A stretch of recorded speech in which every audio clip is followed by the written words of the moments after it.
Hello students, welcome to my channel. तो जो भी स्टूडेंट्स बीए सेकेंड सेमेस्टर में हैं और इकोनॉमिक्स पढ़ते हैं, जिनको पढ़ना है समष्टि अर्थशास्त्र यानी मैक्रो इकोनॉमिक्स पढ़ना है आपको अपने बीए सेकेंड सेमेस्टर में, तो आज की इस वीडियो में मैं लेकर आ गई हूँ most important question with answer. आपको बताने वाली हूँ जो आपके एग्जाम के लिए मोस्ट इम्पॉर्टेंट होगा।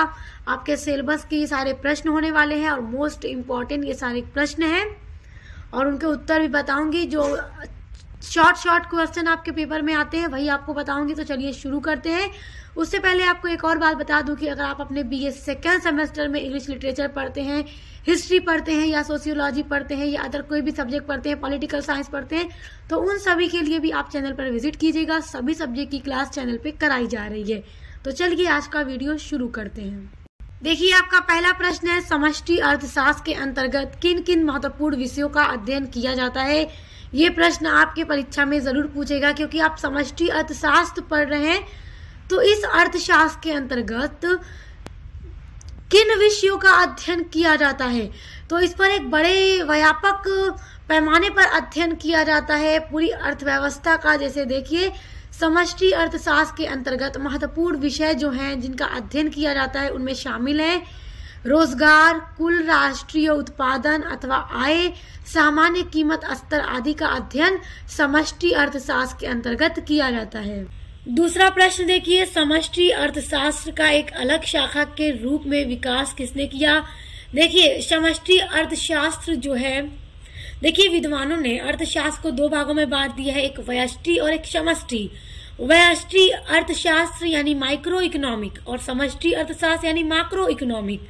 तो माइक्रो इकोनॉमिक आप लोगों ने अपने फर्स्ट सेमेस्टर में पढ़ ही रखा है, इसके पहले सेमेस्टर में, और आप सेकेंड सेमेस्टर में आप समष्टि अर्थशास्त्र पढ़ रहे हैं।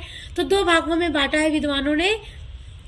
तो समष्टि अर्थशास्त्र को एक अलग शाखा के रूप में किसने विकसित किया था, तो देखिए ये प्रश्न आपसे जरूर पूछेगा कि किसने इसको एक अलग शाखा के रूप में विकसित किया।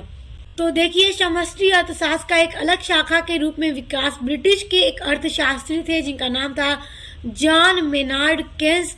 उनकी प्रसिद्ध पुस्तक थी the general theory of employment, interest and money के वर्ष 1936 में प्रकाशित होने के पश्चात हुआ। जो ब्रिटिश के अर्थशास्त्री थे जॉन मेनार्ड केन्स, उनकी ये जो पुस्तक है जब ये प्रकाशित हुई थी 1936 ईस्वी में, उसी के बाद समष्टि अर्थशास्त्र एक अलग शाखा के रूप में विकसित हो गया था। अगला आपका महत्वपूर्ण प्रश्न है, समष्टि अर्थशास्त्र की कोई दो विषय वस्तु बताइए। तो कोई दो विषय वस्तु आपको याद रख लेना है, शॉर्ट में पूछेगा तो याद रखिएगा, सामान्य मूल स्तर और मुद्रास्फीति, ये पहली विषय वस्तु है, और दूसरी है आर्थिक विकास का निर्धारण। तो आप इनको थोड़ा अच्छे से पढ़ लीजिएगा, फिर इसमें थोड़ा सा आप इसको हेडिंग डाल के इसके अंदर थोड़ा सा आप लिख दीजिएगा, तो इसको अच्छे से तैयार कर लीजिएगा। अगला प्रश्न देखिए, समष्टि और व्यष्टि अर्थशास्त्र में पारस्परिक निर्भरता में कोई दो बिंदु बताइए। तो आपको कोई दो बिंदु बताना है समष्टि अर्थशास्त्र और व्यष्टि अर्थशास्त्र के पारस्परिक निर्भरता में। तो पहला बिंदु है कि सामान्य कीमत स्तर की विवेचना में वस्तुओं एवं साधनों के कीमत सिद्धांत का विश्लेषण होता है, और दूसरा जो बिंदु है वो ये है कि व्यक्तिगत आर्थिक क्रियाओं का योग ही अर्थव्यवस्था की आर्थिक क्रियाओं का निर्धारण करता है। तो आपको ये दो बिंदु याद रखना है।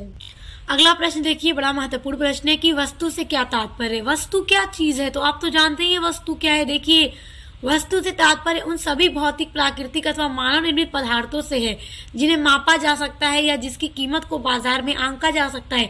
मार्केट में हम जाते हैं, कोई भी चीज हम खरीदते हैं, वो क्या है, कोई वस्तु है, कोई सामान है जिसको कीमत से आंका जाता है। आप पैसे देकर, रुपए देकर आप उस वस्तु को खरीदते हो, तो वो क्या है, वो वस्तु कहलाती है। अगला आपका महत्वपूर्ण प्रश्न है कि मध्यवर्ती वस्तुओं से आप क्या समझते हैं। देखिए, जो मध्यवर्ती वस्तु है वो कौन सी वस्तु होती है, तो ये क्या है, मध्यवर्ती वस्तु जो है वो वे वस्तुएं होती हैं जिन्हें दोबारा बेचने अथवा पुनः उत्पादन के लिए उसी वर्ष में खरीदा जाता है।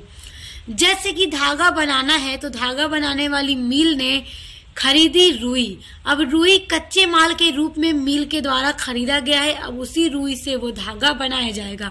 तो मध्यवर्ती वस्तु हुई रुई। तो आपको ये याद रखना है कि मध्यवर्ती वस्तु क्या है, क्योंकि ये प्रश्न बहुत महत्वपूर्ण है आपकी परीक्षा के लिए। अगला प्रश्न है, अंतिम वस्तु का क्या अर्थ है। अंतिम वस्तु कैसी वस्तु होती है? तो ये सारे प्रश्न बहुत महत्वपूर्ण है। ये वे वस्तुएं होती हैं जो निजी उपभोग तथा विनियोग के लिए खरीदी जाती हैं। ये वस्तुएं अंतिम उपयोगकर्ता तक पहुंचती हैं, जैसे उपभोक्ता द्वारा प्रयोग किया जा रहा है सरसों का तेल। जैसे देखिए यहाँ पे कहा जा रहा है कि जो एकदम आखिरी तह पे जाके पहुंचती है, जिसको अब वो यूज करेगा। जैसे उपभोक्ता, आपने सरसों का तेल खरीद कर लाया, आप ही अब उसको यूज करेंगे। आप सरसों का तेल अब ले जाकर बेचेंगे नहीं। अगर आपने अपने घर में उसको खाने बनाने के लिए खरीद कर लाए तो वो अब आप सरसों का तेल आपके लिए अंतिम वस्तु है। अपने सारे प्रोसेस से होकर वो गुजर चुका है और तेल के रूप में अब आ चुका है। अब वो बेचा जा रहा है दुकानों पे और आप खरीद कर लेकर आए हैं खाना बनाने के लिए। तो अब ये अंतिम वस्तु है जिसको यूज करने की फॉर्म में अब बेचा जा चुका है।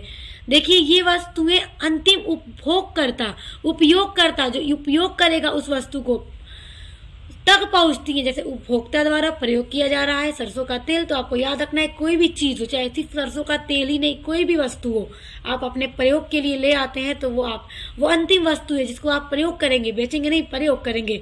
लेकिन अगर दुकानदार अगर सरसों का तेल लेकर आ रहा है बेचने के उद्देश्य से, तो उसके हिसाब से उसके लिए वो सरसों का तेल अंतिम वस्तु नहीं है, क्योंकि कस्टमर खरीद कर अभी उसको ले जाएगा। तो याद रखिएगा।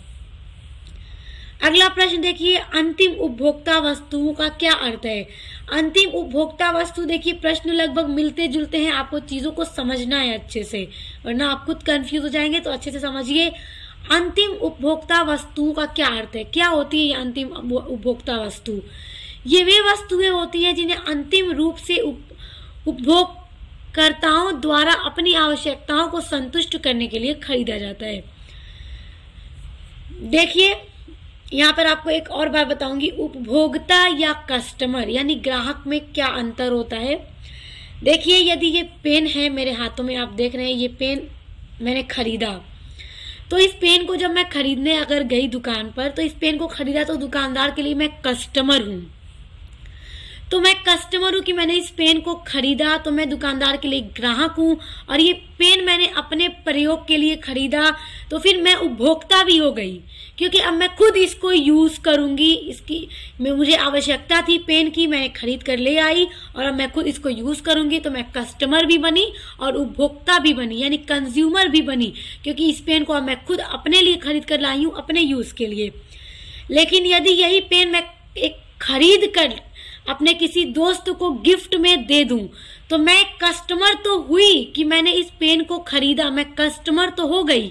लेकिन इस पेन को मैंने खुद के यूज के लिए नहीं खरीदा है, इसको मैं अपने किसी दोस्त को दे दूंगी गिफ्ट में। तो अब ये पेन खरीदा मैंने है, लेकिन मैंने दे दिया अपनी दोस्त को, तो इस पेन को यूज कौन करेगा? मेरी दोस्त यूज करेगी।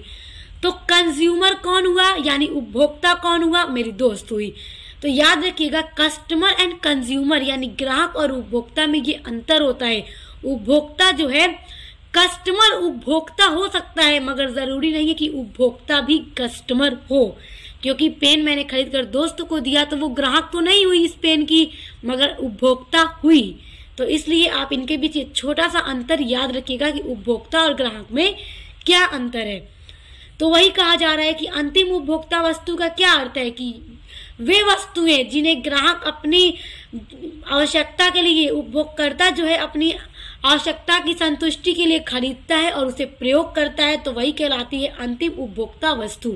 तो याद रखिए। अगला प्रश्न देखिए, उपभोग वस्तुओं से क्या तात्पर्य है? उपभोग वस्तुओं का अब क्या अर्थ है?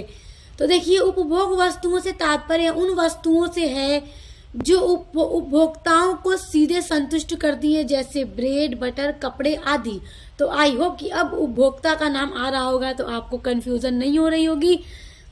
याद रखिएगा कि उपभोग वस्तु क्या है? जो सीधे तौर पर उपभोक्ताओं को संतुष्ट करती है, जैसे ब्रेड हो, बटर हो, कपड़े हो आदि, कोई भी चीज। अगला प्रश्न देखिए, टिकाऊ वस्तुओं से क्या आशय है? टिकाऊ वस्तु कैसी वस्तु होती है? क्या समझते हैं आप टिकाऊ वस्तु के बारे में? तो देखिए टिकाऊ वस्तु वे वस्तुएं होती हैं जिनका प्रयोग लगातार एक लंबी समय अवधि हेतु किया जाता है, जैसे रेफ्रिजरेटर, यानी कि फ्रिज अगर आप खरीद कर लाए हैं तो वो टिकाऊ वस्तु है। वो 1 से 2 साल नहीं चलेगी, वो 20 साल तो आराम से चलेगी, एकदम आराम से चलेगी। चाहे वॉशिंग मशीन हो, फ्रिज हो, एसी हो, ये सारी चीजें क्या है? टिकाऊ वस्तु हैं। आपको हर साल इन चीजों को बदलना नहीं पड़ेगा। तो याद रखिएगा टिकाऊ वस्तु वही होती है जो लंबे समय तक चले। अगला आपका प्रश्न है पूंजीगत वस्तुओं से क्या तात्पर्य है। पूंजीगत वस्तु क्या कहलाती है, पूंजीगत वस्तु क्या है? तो देखिए पूंजीगत वस्तुएं वे अंतिम वस्तुएं होती हैं, देखिए यहाँ पे अंतिम है, तो वे अंतिम वस्तुएं होती हैं जो दूसरी वस्तुओं और सेवाओं के उत्पादन में सहायक करती हैं।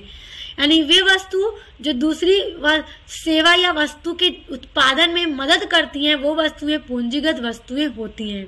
अगला आपका प्रश्न है, देखिए निवेश किसे कहते हैं। देखिए प्रश्न जो है काफी छोटा छोटा है मगर यहाँ पर आपका एक एक टॉपिक क्लियर हो रहा है, समझिए। जैसे आप पूंजीगत वस्तु, टिकाऊ वस्तु, उपभोक्ता, ग्राहक, सारी चीजों के बारे में अच्छे से समझ गए होंगे जो मैं आपको समझा रही हूँ। देखिए अब निवेश क्या है, निवेश किसे कहते हैं। तो निवेश से तात्पर्य समय की एक निश्चित अवधि के दौरान भौतिक पूंजी जैसे भवन, यंत्र, उपकरण व मशीन आदि के स्टॉक में वृद्धि से होता है। तो ये सारी चीजें निवेश कहलाती हैं, तो याद रखिएगा। अगला आपका प्रश्न है मूल्यह्रास क्या है। मूल्यह्रास क्या होता है।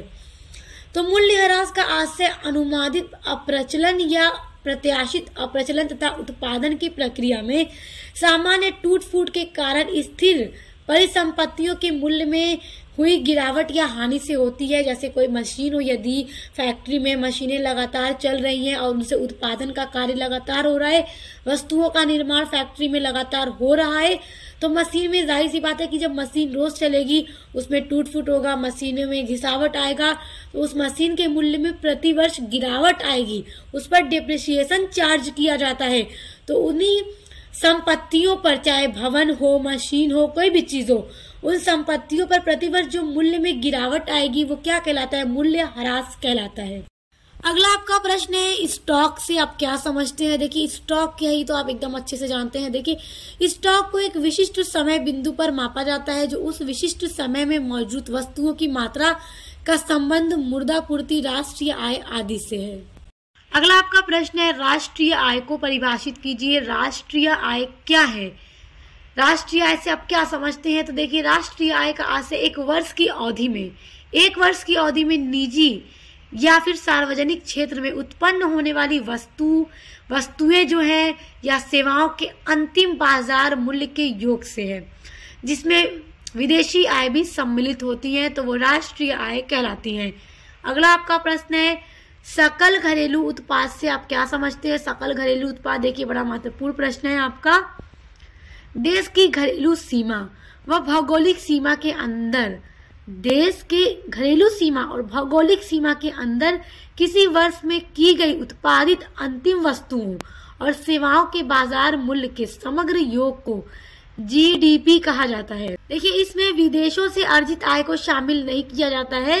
जो जीडीपी है सकल घरेलू उत्पाद में, इसमें सिर्फ देश के सीमाओं के अंदर जो भी वस्तु एवं सेवाओं के बाजार मूल्य के समग्र योग होते हैं। इसमें विदेशों से अर्जित आय को शामिल नहीं किया जाता है। बस आप इतना याद रखिएगा, बहुत महत्वपूर्ण प्रश्न है। अगला प्रश्न देखिए साधन लागत पर शुद्ध राष्ट्रीय उत्पाद को परिभाषित कीजिए।